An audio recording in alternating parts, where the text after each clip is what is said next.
pagi semua Bapak Ibu teman-teman sekalian. Saya Januar Panakutan, mahasiswa PPG Universitas Negeri Yogyakarta, akan melakukan PPL pada aksi pertama. Selamat pagi semuanya. Apa kabarnya nih? Siap. Sebelum kita mulai pembelajaran, alangkah baiknya kita itu berdoa. Kita bernyanyi, ya Tuhan diajar, 1, 2, 3 ya. Ya Tuhan diajar, ku memerlukan-Mu. Terima kasih Tuhan atas segala berkat dan lawatan Tuhan, kami masih dapat berkumpul di sekolah ini dengan sehat dan kekurangan apapun. Tuhan, pada pagi hari yang saya ini. Baik, pagi hari ini adakah yang tidak datang kawan kalian? Ada. Hadir semua ya? Ada. Bagus. Kita belajar tentang kromosom dan gen.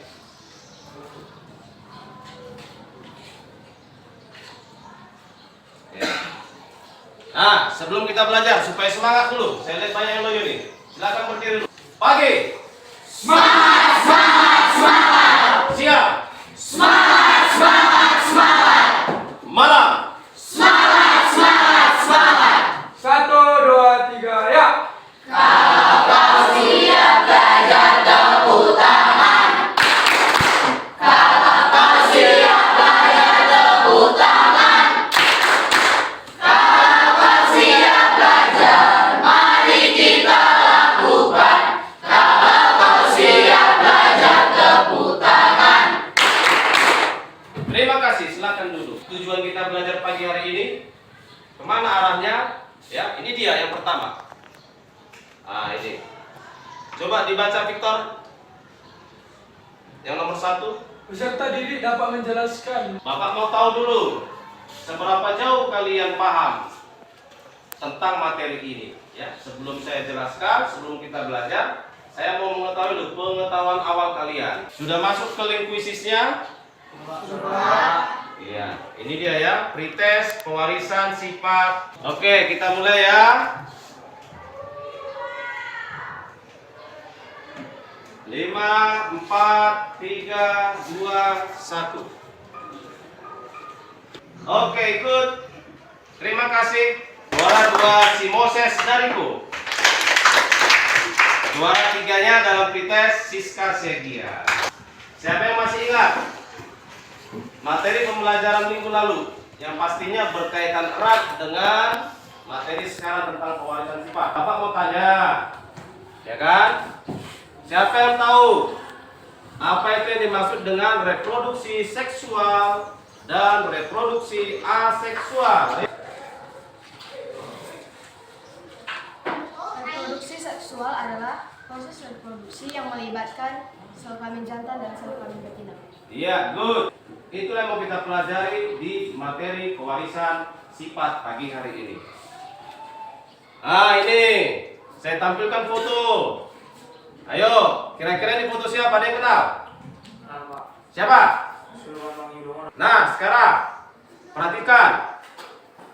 Mirip nggak? Ada nggak yang mirip? Ada? Yang benar. Siapa yang mirip? Mas Ibas sama? Oke. Pertanyaan kedua. Melalui apakah orang tua mewariskan sifat-sifat pada anaknya sehingga anak memiliki kesamaan dengan? Nah, melalui apa kira-kira? Gen. Melalui? Iya. Nah, untuk itu kita akan belajar, ya, melalui apa diturunkan sifat tersebut. Anak kami sekalian, pada minggu lalu kan itu Bapak sudah suruh kalian melakukan observasi pengamatan. Terhadap apa? Observasi sifat. Nah, itu dia. Coba silakan buat dulu di meja masing-masing. Ayo. Nah, semua sudah ada tabel kan? Artinya kalian mengobservasi sifat atau ciri-ciri fisik yang kalian miliki dibandingkan dengan sifat pada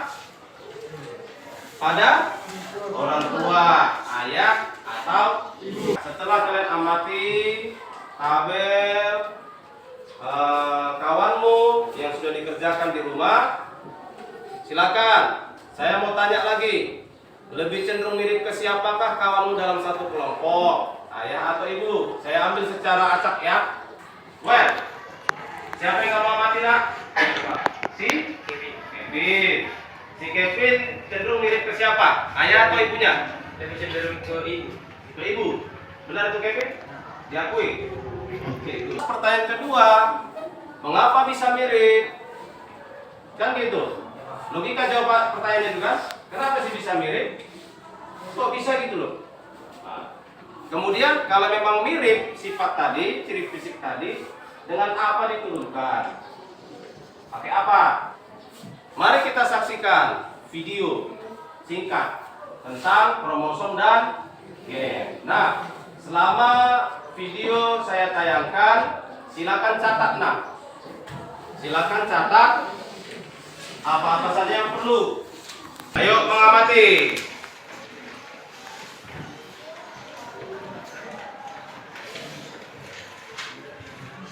Kenapa begitu banyak perbedaan?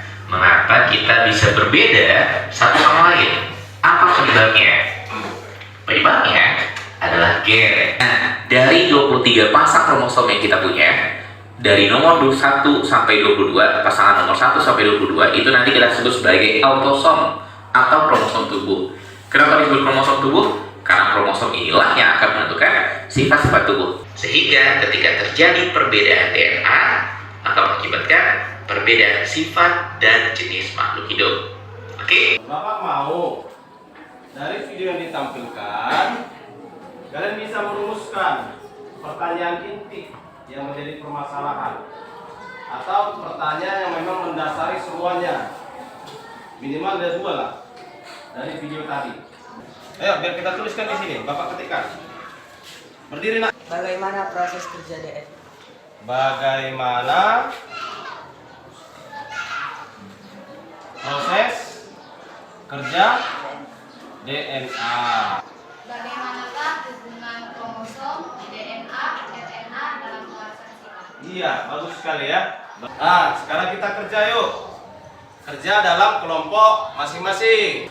Ketua kelompok memindahkan hasil lembar observasi kawanmu yang di rumah, masukkan ke dalam LKPD sesuai dengan tabel yang telah ditentukan.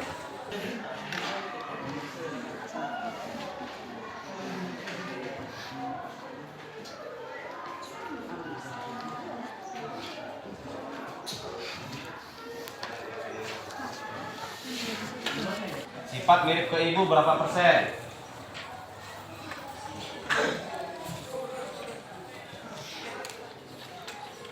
Untuk menguatkan ya pemahaman peserta didik, maka guru melakukan diskusi kelas. Ini struktur kromosom, lihat lengannya, ya lengannya ada berapa ini? Ya, atau 2 pasang. Ini lokusnya. Oke, demikian slide yang saya tampilkan. Itu tentang struktur DNA. Kemudian nanti siapa itu kerjakan LKPD kegiatan belajar 4. Ayo semua bekerja nak, ini saya nilai.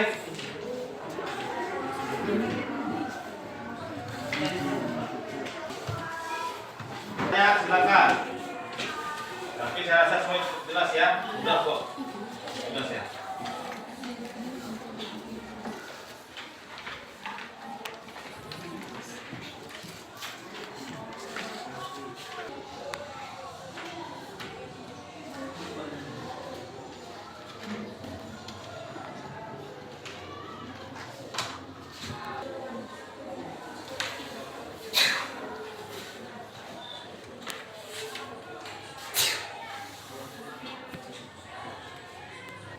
Kita lanjut ya. Sudah siap semua ya Bapak lihat. Setelah kita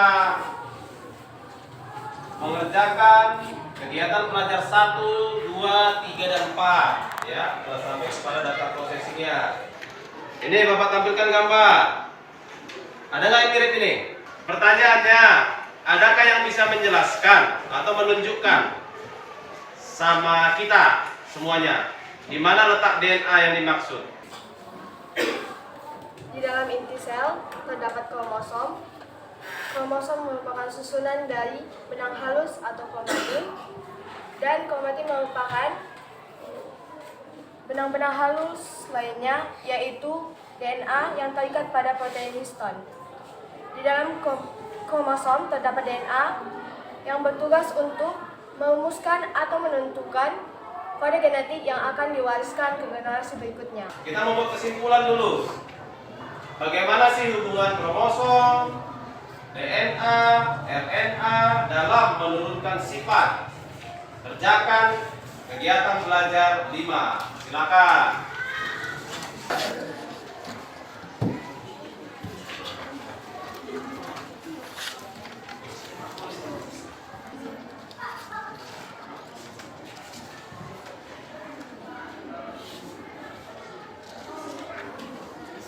Oke, semua kelompok atau ketua kelompok atau perwakilannya harus menyampaikan hasil diskusinya pada kegiatan belajar 5. Saya dari kelompok 2 ingin mendeskripsikan singkat tentang hubungan antara DNA dan RNA. Di dalam inti sel terdapat kromosom. Dalam kromosom ada DNA dan RNA. Pada DNA terdapat kode genetik atau sifat individu yang akan diwariskan. Kami dari kelompok 5 membuat kesimpulan di dalam inti sel terdapat kromosom, dan kromosom adalah gumpalan-gumpalan benang halus yaitu kromatin. Maka sel akan membentuk jaringan yang berbeda, bagian yang berbeda, dan individu dengan jenis dan sifat yang telah diwariskan. Good. RNA akan meneruskan pesan genetik dari ribosom, dan ribosom akan menghasilkan sintetis protein. Bagus, berikan tepuk tangan. Penguatan materi. Kromosom adalah bagian penting dari inti sel yang berfungsi sebagai pembawa sifat individu. Sebelum kita sampai kesimpulan, ada nggak yang mau bertanya? Silakan. Cukup jelas? Kesimpulan pembelajaran hari ini, kesimpulan materi hari ini. Kesimpulan, sifat manusia diwariskan melalui gen. Ada berapa struktur DNA? 3. Yang pertama, gugus. Yang kedua, ketiga, ya, refleksi. Nah, Bapak mau buat refleksi dulu. Hal apa saja yang kalian pelajari hari ini? Ya, Moses. Hubungan kromosom, DNA dan RNA. Sebelum kita melakukan post test, LKPD-nya silakan berkumpul. Akan saya lakukan nilai nanti. Ayo, mana LKPD kelompok 2? Sudah siap? Kelompok 1 bawa kembali nak.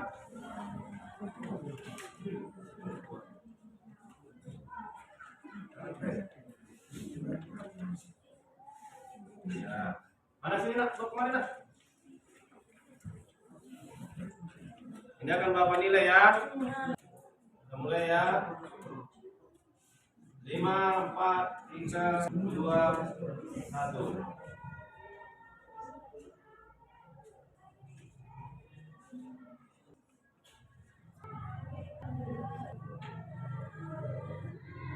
Jaga dan perang.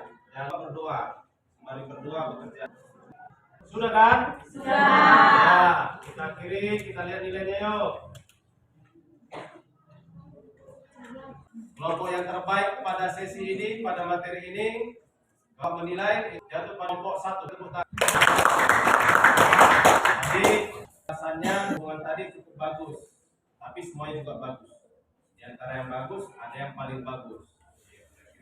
Kemudian untuk pertemuan selanjutnya, ya silakan baca bukunya tentang komponen penyusun suatu ekosistem.